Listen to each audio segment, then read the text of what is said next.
Bom, pessoal, boa noite. Nós estamos aqui mais uma vez para uma live, agora dessa vez novamente, né, com a Luciana Darcy, que é do blog Coruja em Teto de Zinco Quente. A Luciana tem ideias maravilhosas para títulos, para performances, né, Luciana? Vocês estão me devendo ainda uma live sobre o julgamento da Aniele. Eu estava falando com o Michel sobre isso hoje, a gente pensou de fazer em junho. Ah, tá. Eu acho que ele vai ter, como é que é o nome? Ele vai ter uma disponibilidade em junho, aí a gente pode ver se marca. Tá. Você colocou o título Os Misteriosos Diários Varonis. É o mistério dos diários varonis. Os mistérios dos diários varonis. Desculpa, ainda fiz uma adaptação do seu título. É porque eu tô sem óculos e sem cola. Toda hora vocês vão ver que eu vou abrir mais os olhos. Os diários, eles estão com... na época do lançamento, eles tinham essa capa mais, assim, romantizada. E aí depois fizeram uma capa mais, sei lá, mais formal, assim, não sei dizer. Ficou faltando naquela época que eu te emprestei esses livros para ler, ficou faltando do Tune, que ele ainda não tinha sido lançado. E hoje Ah, meu Deus! Sério? Você vai falar dele? Também. Eu tenho a resenha dele também, nas resenhas que foram para o ar, tanto no meu blog quanto no Jane Austen Brasil, tem a resenha dele também. Porque na hora de fazer a chamada, eu não tinha nem o do Darcy na mão, que eu achei ele aqui no meio dos outros livros, e o do Tune. O do Tune realmente eu não tenho. Então, depois você vai até me dizer se vale a pena comprar para completar essa coleçãozinha aqui que eu quero com essa capa. Então, eu te deixo a palavra. Por favor, fale do Sr. Tune, que alguém está dizendo aí, a Ana. Por favor, fale mesmo, que ele não pode ficar de fora. Então, Luciana, eu deixo a palavra com você para que a gente comece essa live que é super divertida. Só um alerta para quem é novato, né? Nas experiências com Jane Austen, não são escritos da Jane Austen, é Amanda Grant que fez. Ela escreveu esses livros como se fosse a partir do ponto de vista dos personagens masculinos da Jane Austen. O ateliê Carrapicho está perguntando onde nós compramos. Eu comprei na Amazon online. Na época, eu tinha uma pessoa vindo dos Estados Unidos para cá e ela trouxe 2 caixas de livros que eu saí comprando, assim. Essa minha edição é uma edição usada, é uma edição que pertenceu a uma biblioteca nos Estados Unidos. Eu comprei pelo Better World Books, é um site de livros usados que eles vendem para o Brasil, inclusive com frete grátis. Os livros saem bem baratos e o único problema é que não tem rastreamento. Mas eu nunca deixei de receber. E assim, eles fazem promoções de você fazer 6 livros por $10, $15. Antigamente tinha promoção assim. Porque são livros, as bibliotecas elas se desfazem dos livros para renovar acervo. E esse Better World Books, ele é Better World Books. Ele é um site que, inclusive, ele faz parte de um projetos de doação de livros em países até africanos. Então, cada livro que você compra, você está doando outro livro. Interessante. Eu super indico ao Better World Books. Os livros sempre são excelentes. Você consegue livros assim em excelente estado, muito barato, e só não consegue o rastreamento. Pelo menos não conseguia, né? Faz muito tempo que eu comprei lá, mas fica a dica. Eu também coloquei o AB Books, que eu também compro. Também eu comprei um livro que ele na Livraria Cultura, ele estava, né? Não sei se já vendeu, por inacreditáveis R$800. Chama-se, então tá aqui na minha frente, A Recepção de Jane Austen na Europa, tá em inglês, né? Eu comprei esse livro por 3 centavos de dólar. Mas é assim mesmo. É desse mesmo, jeito. esses livros usados. Gente, eu tô toda hora mudando a tela, que horror. É que eu tô dando curtida aqui nas pessoas e eu mudo a tela. Bom, essa sugestão de livro é interessante, porque além de ajudar outras pessoas a terem livros, esse livro sai muito em conta, né? E em algumas situações, como esse caso aí da recepção da Jane Austen na Europa, o livro veio novinho. E eu também tenho livros de biblioteca que eles vêm, assim, inacreditável, assim, como que são bem cuidados Excelentes os livros das condições. bibliotecas. Eu tenho livros assim também, que o livro novo era 40 e poucos dólares. Eu não imagino nem que fortuna seria hoje. Aham. E eu comprei por 5 no Better World Books. Então, Uhum. é uma Uma boa dica lembrança. bem Olha legal. eu de novo. Que coisa estranha que eu tô fazendo. Vou Você parar tá de curtir clicando em você, gente. Eu vou ficar toda hora. E a bagunça lá atrás está enorme, é porque esse anel de luz que tá tampando a visão de tudo. Bom, Luciana, então você podia contextualizar esses livros, né, mais uma vez. Olha os cachorrinhos, os donos saem, fazem essa cantoria. Você podia contextualizar para o pessoal que não conhece essa época que a Amanda Grant começou a escrever, ela escreveu várias histórias baseadas em Jane Austen, né? Baseadas, a gente pode até chamar de fanfiction, porque não são continuações, mas são histórias a partir de personagens dentro dos livros, né? Então é um texto de fã. Agora a palavra está com você. Eu vou explicar o título da palestra depois, para quem ficou curioso. A gente vai chegar nesse assunto, mas não é a prioridade agora, é uma surpresa mais para frente. Mas, enfim, o primeiro livro foi publicado em 2005, justamente o Diário de Mr. Darcy. Eu acho que ele foi o único da série que chegou a ser publicado em português aqui no Brasil, Sim. né? Uhum. Eu encontrei uma entrevista com a Grange, eu acho que no Austen Blog. Eu salvei o link, depois eu vou fazer o Ótimo. da live com os links. E ela fala que ela estava relendo o Orgulho e Preconceito e estava fazendo anotações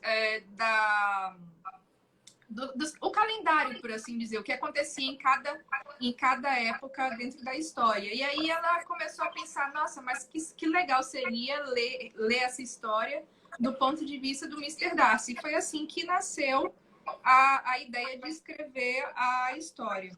A Grange, ela é britânica, né? E ela já escrevia romances, ela já tinha alguns romances publicados, inclusive passados no período da regência. Então, ela já tinha algum conhecimento do métier, por assim dizer. Ela tinha a linguagem de época, ela tinha o conhecimento já de pesquisa, porque tinha feito outros romances, então ela entendia um pouquinho do contexto. Então, quando ela começa a escrever esses livros, eu acho que ela começou a escrever até de uma maneira bem despretensiosa, mas ela acabou acertando um filão de ouro, porque todo leitor de Austen se ressente de só ter 6 romances para ler. A gente lê os 6, depois relê de novo, depois relê de novo. Lê várias vezes. Então chega uma hora que a gente começa, poxa, mas eu quero ver mais. Então, ela acertou um filão de ouro mesmo, é uma mina de ouro. Esses livros, essas continuações da Austen, porque todo leitor de Austen, praticamente, ele quer mais. Ele sempre quer mais. Então, olha, falando nele, ele está aqui presente entre nós. Michel está sendo cobrado de novo. Então, a gente desejava que a Austen tivesse escrito mais. E para além disso, a gente tem o fato de que todo leitor também gostaria de ver outros pontos de vista da história. A gente tá dando um pouco de eco. Deixa eu colocar então o fone de ouvido para ver se melhora. Eu preciso também colocar o meu computador aqui, apesar de não ter nada nele que eu vá usar, mas é porque eu preciso olhar de vez em quando a hora. Eu não tô com relógio aqui, o meu relógio é o celular, né? Então já viu. Então, continua falando, Luciano. Ok, melhorou? Bom, para mim não estava dando eco, mas o pessoal pode Sim, responder. o pessoal que estava ouvindo eco melhorou? Podem dizer aí nos comentários. Mas, enfim, então, Ela tem uma linguagem convincente, tem uma continuidade boa, especialmente quando ela traz os diálogos que são os dos originais, e ela é bem fiel. Então, os livros da Amanda Crandy, quando ela não está se afastando assim para colocar background que não existe nos originais, eles são bem fiéis, ela consegue capturar a voz da Austen, né? Eles são livros leves, divertidos. Eu tenho uma comparação muito divertida sobre esse assunto, que eu digo que esses livros, eles são tipo caramelo. Sabe aquele caramelo puxa-puxa, aqueles quadradinhos que você come uns 10 de uma vez e você não, nem sente, e ele prende no dente e você fica... né? Então, é isso? Os livros da Amanda Grant são caramelo, aquele caramelo. E os livros da Jane Austen são creme brulee. Né? Eles são a sobremesa completa, distinta, sofisticada. Mas tem dia que você quer um caramelo e tem dia que você quer creme brulee. Então, boa né? comparação. Acho que em termos de contexto, assim, da escrita mesmo dela, acho que é isso, a introdução.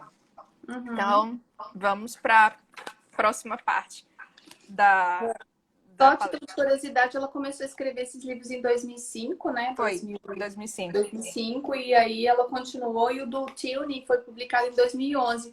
Foi quando eu te encontrei. Livro. Quando eu te encontrei no Recife, ainda não tinha comprado esse livro, né? E ficou aí. Bom, mas não podia deixar de ter o do Harry Tilney, por favor. Mas levem a comparação do caramelo para a vida. Ela é muito boa. Não é minha, na verdade. Eu li isso em algum lugar faz muitos anos. Eu não me lembro. Infelizmente, eu não posso citar a fonte, mas esse negócio ficou na minha cabeça. Eu nem me lembro se a comparação era exatamente caramelo que ela usava, mas era uma comparação assim. Era um doce mais simples e o doce mais sofisticado. Então, você tem os dois vieses. Enfim. Tá. Você vai querer começar por qual livro? Aliás, você tem você me mandou o roteiro, né? Desculpa. Eu tô ansiosa, tô querendo saber tudo. Não, mas é porque dentro do contexto que a gente vai falar aqui, a gente vai falar de todo mundo. Mas, enfim, vou fazer uma pergunta para vocês. Quando vocês pensam em quem escreve diários hoje em dia, qual é a imagem que vem na cabeça de vocês? Deixa eu tem que dar um delay aí pra galera responder. Escrever um diário hoje... Quem é que hoje em dia escreve diário? Para quem você daria um diário de presente para ela escrever? Para quem está querendo um self-transformation, se conhecer, sabe? Passar por uma transição assim, de transformação que os psicólogos sugerem a escrita, né? Para que isso sirva de reflexão. Bom, eu fui pro lado da psicologia. Eu tô pensando mais no lado do estereótipo, porque é isso, o imaginário coletivo, né, que a gente tem. E aí eu já vi o pessoal aí respondendo e é exatamente isso. O estereótipo de quem escreve diário é a menina adolescente. Eu não sei, talvez seja coisa da minha geração, mas a primeira coisa que eu relaciono com diários, primeiro é a antiga série Confissões de Adolescente. Quem é da minha geração provavelmente se lembra. E segundo, a Anne Frank, né? O Diário de Anne Frank, que foi uma das leituras impactantes na minha infância e adolescência. Que tem a imagem do escrever diário. Por que a gente tem esse estereótipo? Duas razões. Quem escreve diários hoje em dia, geralmente são pessoas que a gente imagina que tem tempo, né? Quem chega do trabalho cansado de noite e vai querer escrever um diário. Verdade. Né? Primeiro é a questão do tempo. E segundo é a questão do motivo de escrever o diário. Os adolescentes normalmente têm essa facilidade de você pegar o diário e escrever porque eles estão numa fase justamente de buscar o autoconhecimento, de buscar um espaço, um lugar em que eles tenham liberdade para colocar seus pensamentos e tudo mais. Vocês são exceção à regra. Então, eu nunca escrevi diário quando eu era adolescente. Mas eu escrevo diários, eu tenho diários de viagem. Toda viagem grande que eu faço, eu tenho um caderno que eu levo para viagem e eu escrevo todos os dias o que aconteceu naquele dia e eu vou colando os guias de museu, os papeizinhos de entrada de negócio que eu vá, até planta seca que eu colho no meio do caminho, eu colho aquela plantinha e eu prego no diário. Então, ele vira meio que um souvenir da viagem. Concordo, hoje os blogs viraram um tipo de diário. E a gente vai chegar nessa parte também. Mas, assim, a ideia do diário, como a gente pensa, essa ideia mais romântica, não é uma coisa tão comum hoje em dia, né? Não é uma coisa tão comum. E é engraçado porque esse estereótipo, ele na verdade ele nasceu mais ou menos na era vitoriana. Antes disso, diário era uma coisa séria. Quem aqui já viu as cartas escritas pela Austen? Suspeito, né? Pois é. A Austen escrevia assim, ela escrevia o papel daqui de cima até embaixo, depois ela virava o papel e escrevia entre linhas, aí então ela escrevia nas margens. E ela fazia isso porque papel era muito caro. Não era barato. Então, o papel era uma coisa que nem todo mundo tinha acesso fácil. Então, não apenas você tinha que ter pessoas que tivessem uma boa educação para gostar de escrever e tudo mais, mas você tinha que também ter uma pessoa de posse de dinheiro para poder ter o papel livre, assim, papel sobrando, para estar escrevendo os seus pensamentos do dia. Se você não escrever as coisas dos negócios, não, eu estou aqui escrevendo, hoje eu saí e fui cavalgar. Então, né, para você ter papel para escrever esse tipo de coisa é porque você tem posses, você tem capacidade de comprar isso. Então, antes da era vitoriana, você não tinha tanta facilidade. Então, quando você tem o papel fica mais barato, as pessoas têm mais acesso à educação. Então, isso acaba abrindo o espaço para essas pessoas escreverem seus diários pessoais. Não apenas isso, elas não apenas escrevem seus diários pessoais, elas publicam seus diários. Né? O século XIX é cheio de diários pessoais publicados. Eles são mais ou menos o equivalente dos blogueiros, eu diria mais, dos influencers que a gente tem pelo YouTube, inclusive, né? Que contam sua vida nos vídeos. Então, é esse pessoal que publicava seus diários privados. Mas, assim, isso não é uma coisa da era vitoriana. O diário mais antigo que a gente tem, o exemplo mais antigo de diário que a gente tem na história ocidental, são as meditações de Marco Aurélio, aquele imperador romano de O Gladiador, para quem se lembra do filme, né? Sim.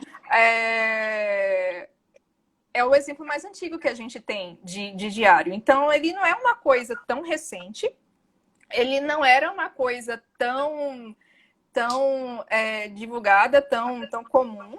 Se tornou mais comum no século XIX, como eu disse.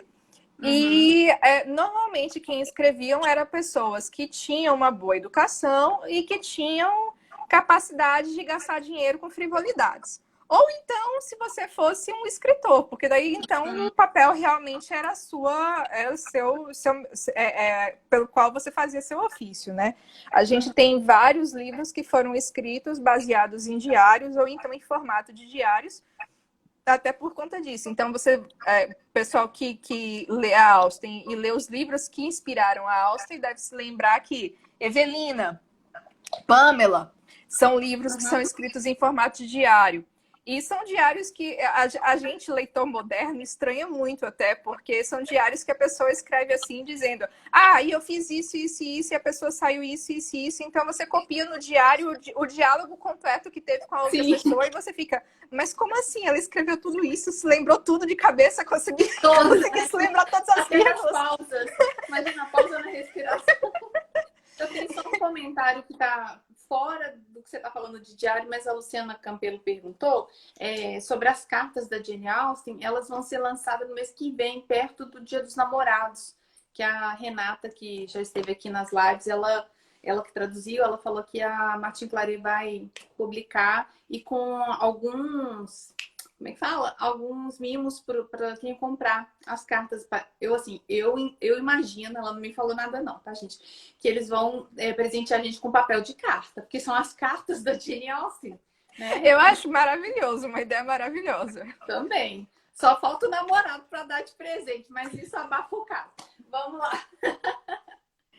Enfim, essa questão dos diários é interessante também, que muita gente falou aí que quem escreve são meninas, são as pessoas do sexo feminino.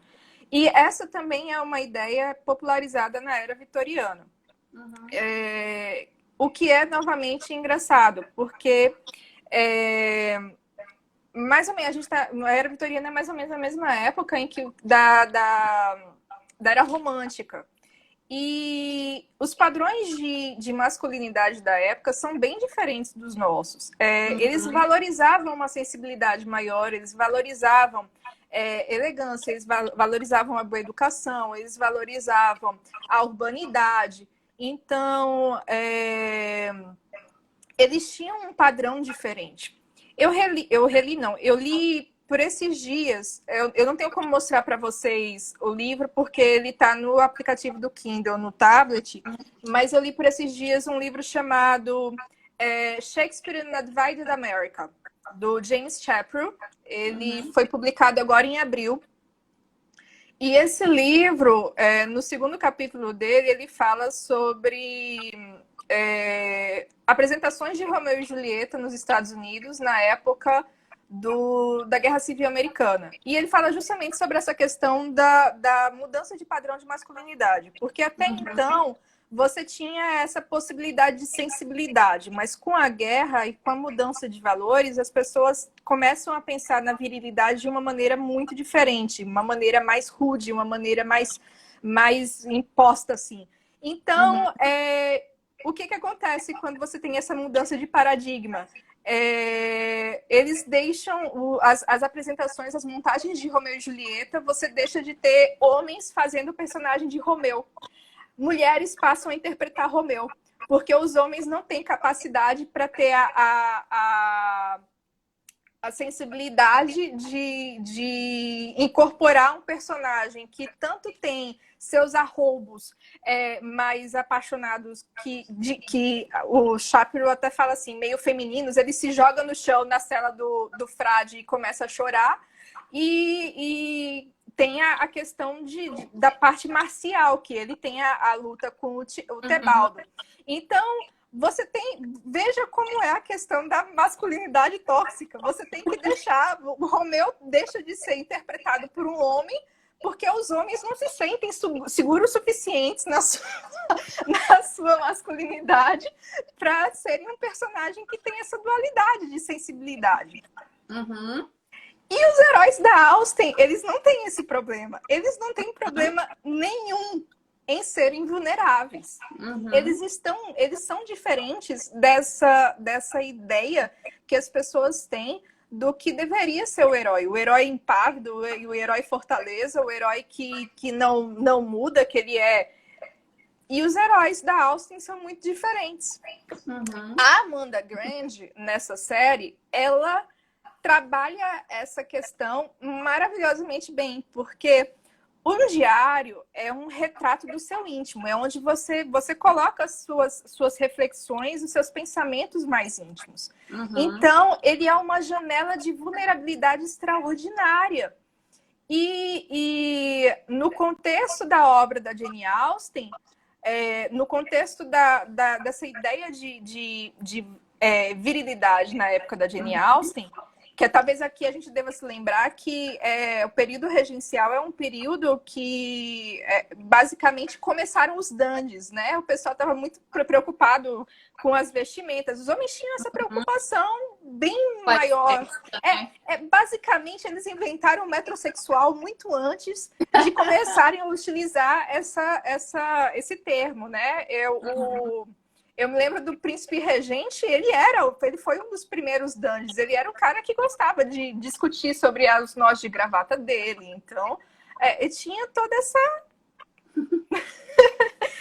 pegada metrosexual, digamos assim, né? Mas não é só essa questão de elegância, eu digo questão de educação mesmo, né? Então, os heróis da Austen, eles têm essa sensibilidade. Você tem aqui pessoas, todos eles são homens bem educados, são homens razoavelmente de posses, eles têm o tempo para escrever diários, né? Eles têm o temperamento para escrever diários, então faz muito sentido nesse contexto que a Amanda Grant tenha colocado eles para escrever diários. Eu acho que essa é a questão de que a gente defender assim, faz muito sentido. Né? Faz muito sentido pensando Cortês, eu gostei da lembrança da palavra, excelente. Sim, cortês. Do significado da palavra blog, que vem da palavra log, que também ela era usada, era uma escrita feita pelas pessoas, os homens, obviamente, que ocupavam submarinos, sabe? Então, eles tinham que fazer essas anotações da rotina deles, principalmente com hora, porque eles não viam o sol, né, submarino, e aí eles tinham que fazer esses log. Então a palavra log vem de uma espécie de escrita em forma de diário, e aí quem falou, acho que foi a Luciana Campelo, falou dos blogs, que nada mais é que weblog, né? Então são blogs, tem tudo a ver. Agora, essa questão da visão dos diários, ela podia ter escrito sem pensar em diário, mas o diário é mais intimista, né? Você consegue realmente, né? Podia ser só assim, a gente entrando na mente do personagem, mas quando ele escreve um diário, aí é diferente, é ele falando com ele mesmo e sem censura, a gente acha, né? Exatamente.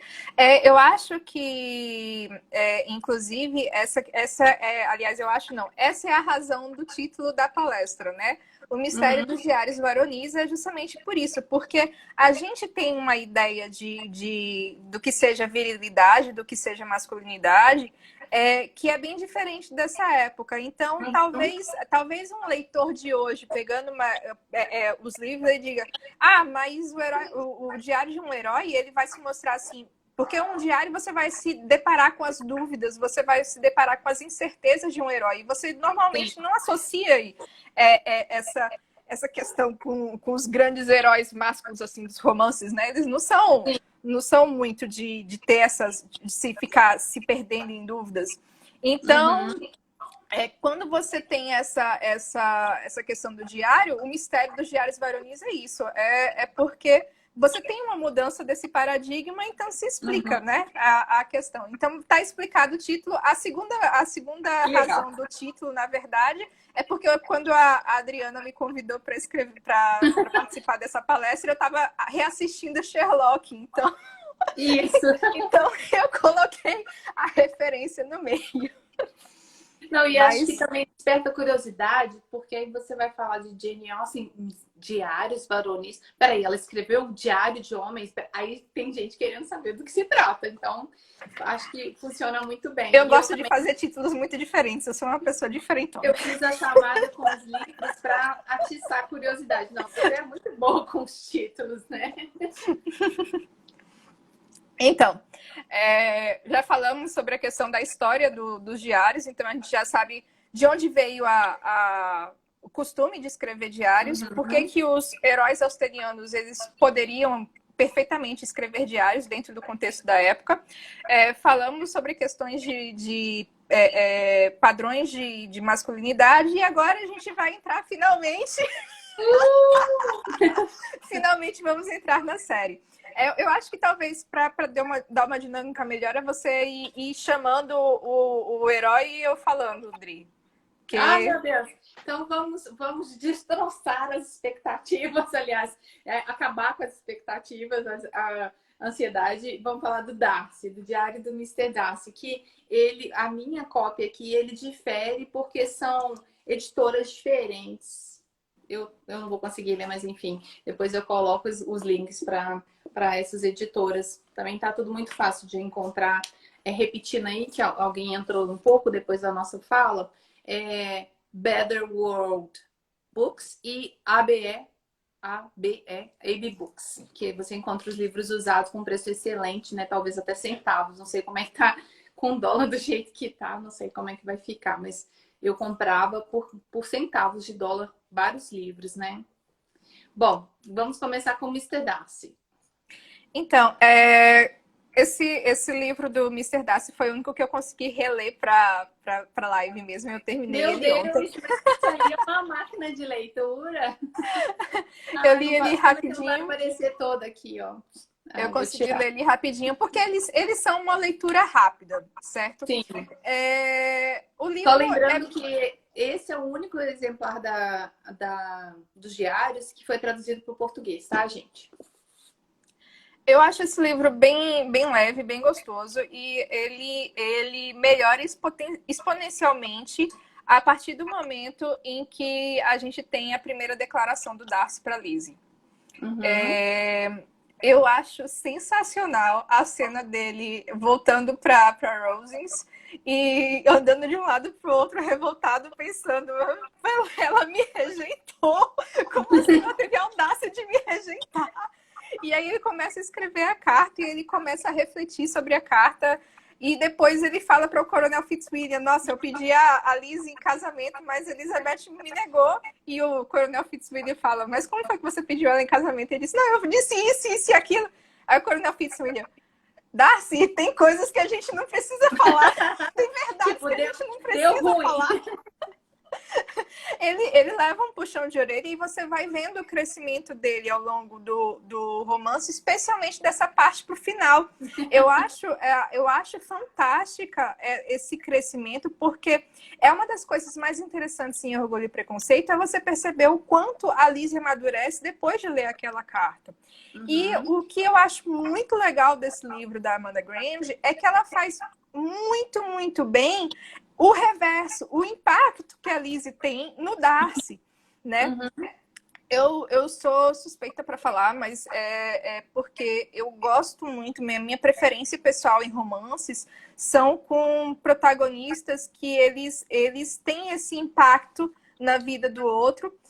Não é que eles necessariamente completam o outro, mas eu acho que quando eles estão na presença do seu par, então eles se tornam a melhor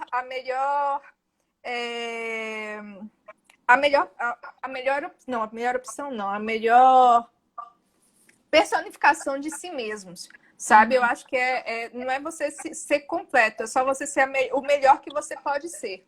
Então, esses personagens, eles têm um impacto muito grande na vida do outro. Independente de eles ficarem juntos ou não, eles mudam os pontos de vista deles, eles mudam a forma de ver o mundo deles, porque o outro entrou na vida deles.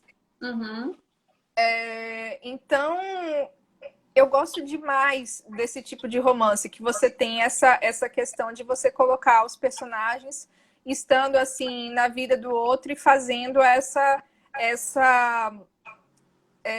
ponte, dando essa possibilidade do outro amadurecer. E o Darcy cresce muito nesse livro. Eu acho que ele funciona muito, muito bem nessa questão. Engraçado que ele foi o primeiro livro a ler e é o único livro que eu não tinha resenhado ainda. Eu vou ter que resenhar. Quando eu fui procurar, eu fui reler ele agora, porque eu fui procurar e disse: cadê a resenha dele? Pois é, né? Eu não resenhei. Bora escrever uma resenha. Deixa eu só te contar uma coisa. Eu mexendo aqui nos livros, eu achei a nota fiscal do Diário do Wentworth. 1 centavo. Olha, tá vendo? 1 centavo. que eu Muito comprei bom. de dólar e foi R$3,99, ou seja, $4, para enviar para o endereço na época nos Estados Unidos, que aí a pessoa ia trazer, ia se mudar para cá, né, para o Brasil, então mandou tudo por navio. Então foi uma maravilha, 2 caixas de livros, assim, que eu paguei centavos, foi muito bom. Mas voltando ao Darcy, você vai dar algum spoiler? O povo... Não vou dar spoiler, Tá. até porque não tem o que dar spoiler. Ele, basicamente, ele segue, Verdade, ele segue bem de perto, realmente, o que acontece na história. Ele começa mais ou menos na mesma época que Orgulho e Preconceito. Ele avança um pouquinho mais no final. Tem uma cena ótima perto do final, que é toda a família em Pemberley, incluindo a Catherine de Bourgh e os Bennet. É uma cena hilária, mas não tem que dar spoiler, porque todo mundo sabe o que acontece no final. Uhum. Também tem uma questão de tempo, né? A gente deve ter agora por volta de 20 minutos, mas a gente pode se estender numa segunda live se for necessário, tá? Porque são 5 livros, né? Aliás, 6 com o do Tilney. Pode mudar de livro? Pode. Eu vou São falar... comentários breves. Tá. O Coronel Brandon, que me vem à cabeça sempre, o Alan Rickman, mas, gente, que maldade que fizeram com o Coronel Brandon aqui. Ele é um idoso nessa imagem. Ele é muito idoso.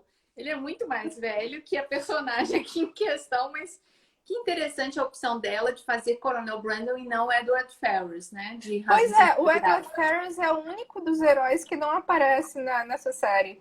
Que ele, ele tá muito abaixo do Brandon. Não que eu fizesse tanta questão de ver o Edward Ferrars, mas eu queria vê-lo mais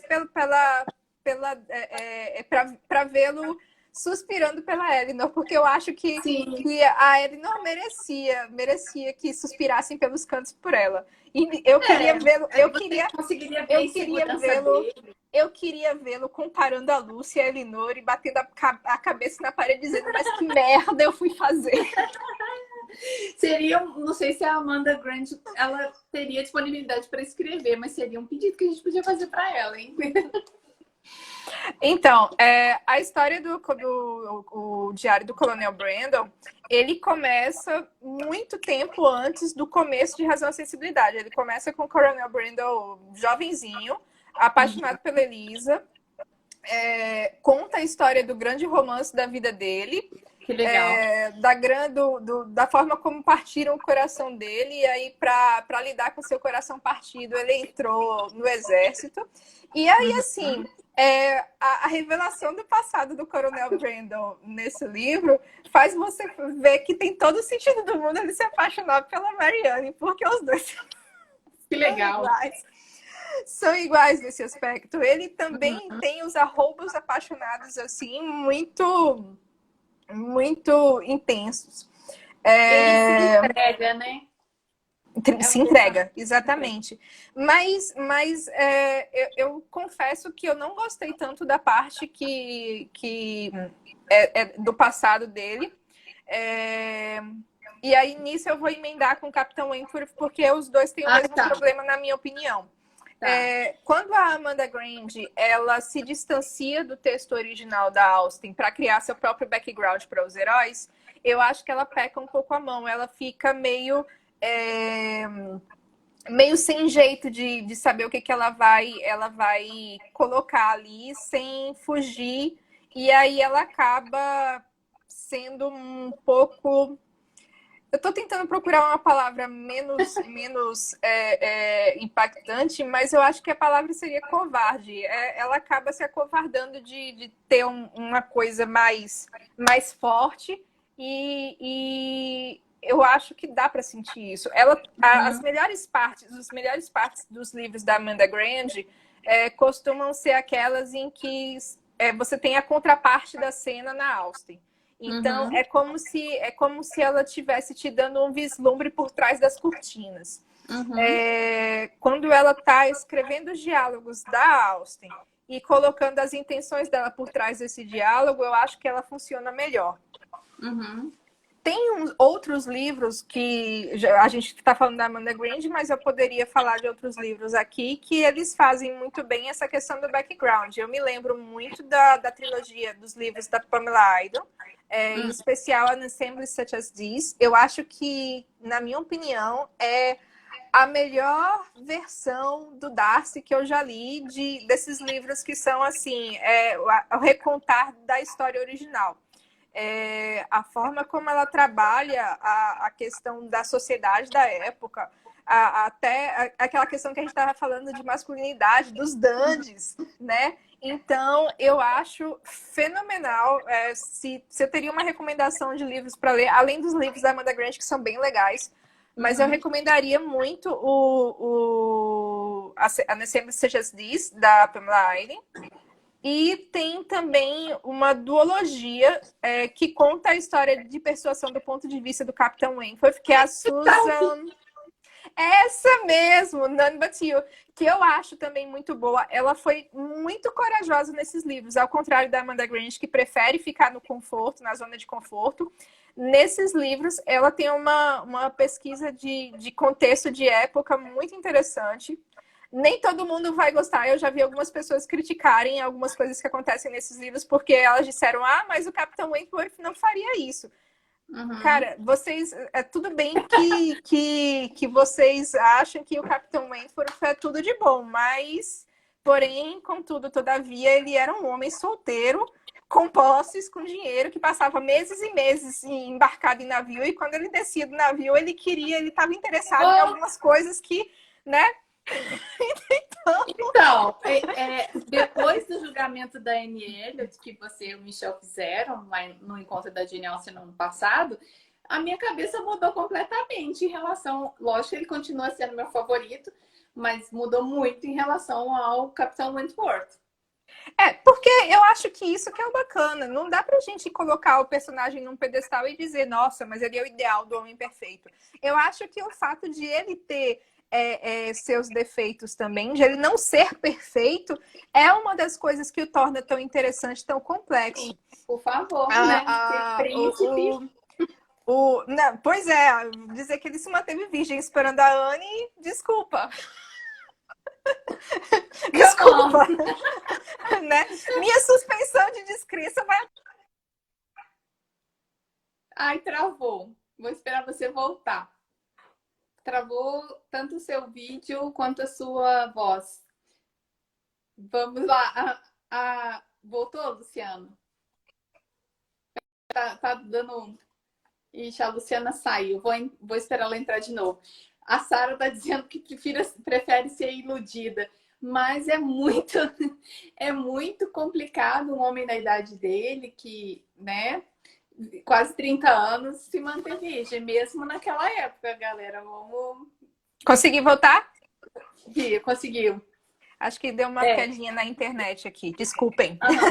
Tudo bem. Mas, enfim, eu acho que os livros dessa série, os livros que são mais fracos, são justamente os do Capitão Wentworth e do Coronel Brandon, porque por conta dessa questão de ela colocar muito do passado deles e ela não tem tanta coragem de trabalhar esse passado, sabe? Então você não sugere esses? Eu sugiro esses. Eu acho eles muito bons. Esses daí eu também resenhei para o blog, para o Jane Austen Brasil. Também tem a resenha lá. Mas não é que os livros da Amanda Grange sejam ruins nesse aspecto.